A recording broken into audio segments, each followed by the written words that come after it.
નમસ્કાર મિત્રો, સ્વાગત છે તમારું ગુજરાત ટીવી ચેનલમાં। મિત્રો, આજે આપણે વાત કરવાની છે કે આ વિસ્તારમાં કેટલો વરસાદ પડ્યો છે અને આગામી દિવસોમાં વરસાદની આગાહી વિશેની। તો શરૂઆત કરીએ। રાજ્યમાં હળવાથી મધ્યમ વરસાદની આગાહી છે, જેમાં આજે સૌરાષ્ટ્ર અને કચ્છમાં છૂટાછવાયા વરસાદની આગાહી કરવામાં આવી છે।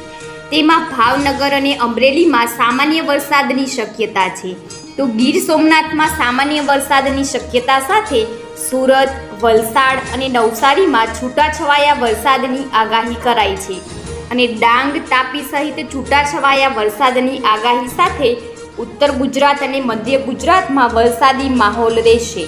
તેમજ મિત્રો, અમદાવાદમાં વાદળછાયા વાતાવરણ વચ્ચે ઉકળાટ રહેશે।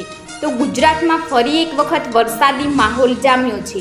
રાજ્યના વિવિધ ભાગોમાં ભારેથી અતિભારે વરસાદ વરસ્યો છે, ત્યારે છેલ્લા 24 કલાકમાં 43 તાલુકામાં વરસાદ નોંધાયો છે, જેમાં સૌથી વધુ અરવલ્લી, સાબરકાંઠા, ગીર સોમનાથમાં 1 ઇંચથી પણ વધુ વરસાદ નોંધાયો હતો। આ દરમિયાન ખેલૈયાઓ માટે ચિંતાના સમાચાર છે કે હવામાન વિભાગે આગામી 5 દિવસ સુધી વરસાદની આગાહી કરી છે। તો આજે વાત કરવામાં આવે તો ભરૂચ, નર્મદા, છોટાઉદેપુર, સુરત, તાપી, નવસારી, ડાંગ અને વલસાડ જિલ્લામાં તથા દમણ અને દાદરાનગર હવેલીમાં હળવાથી મધ્યમ વરસાદ પડી શકે છે, જ્યારે 3 ઓક્ટોબરે ભરૂચ, નર્મદા, સુરત, તાપી, નવસારી, ડાંગ અને વલસાડ જિલ્લામાં અને દમણ અને દાદરાનગર હવેલીમાં હળવાથી મધ્યમ વરસાદની સંભાવના વ્યક્ત કરાઈ છે। તો 4 ઓક્ટોબરે સુરત, તાપી, ડાંગ, નવસારી અને વલસાડ જિલ્લામાં તથા દમણ અને દાદરાનગર હવેલીમાં હળવાથી મધ્યમ વરસાદની આગાહી અપાઈ છે। તેમજ 5 ઓક્ટોબરે પણ તાપી, નવસારી, ડાંગ, વલસાડ, દમણ અને દાદરાનગર જિલ્લામાં છૂટાછવાયા સ્થળો સાથે ગાજવીજ સાથે હળવાથી મધ્યમ વરસાદની આગાહી કરાઈ છે।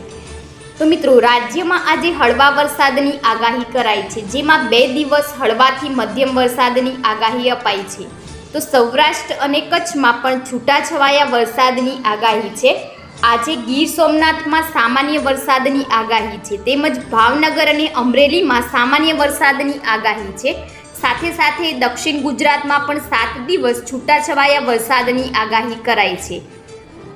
તો અમદાવાદમાં વાદળછાયું વાતાવરણ રહેશે અને રાજ્યમાં આજે હળવા વરસાદની આગાહી છે। તેમાં રાજ્યમાં આગામી 2 દિવસ હળવાથી મધ્યમ વરસાદની આગાહી કરવામાં આવી છે। તેમજ આગામી 2 દિવસ માટે સૌરાષ્ટ્ર અને કચ્છમાં છૂટાછવાયા વરસાદની આગાહી અપાઈ છે। બીજી બાજુ ભાવનગર, અમરેલી અને ગીર સોમનાથમાં સામાન્ય વરસાદની શક્યતા છે અને દક્ષિણ ગુજરાતમાં 7 દિવસ માટે છૂટાછવાયા વરસાદની આગાહી અપાઈ છે। તો આજે પણ હવામાન વિભાગે પૂર્વોત્તર રાજ્યોમાં ભારે વરસાદનું એલર્ટ જાહેર કર્યું છે, જ્યારે બિહાર અને પૂર્વી યુપીમાં હળવો વરસાદ થઈ શકે છે। દેશના મોટાભાગના રાજ્યોમાં હવામાન શુષ્ક રહેશે।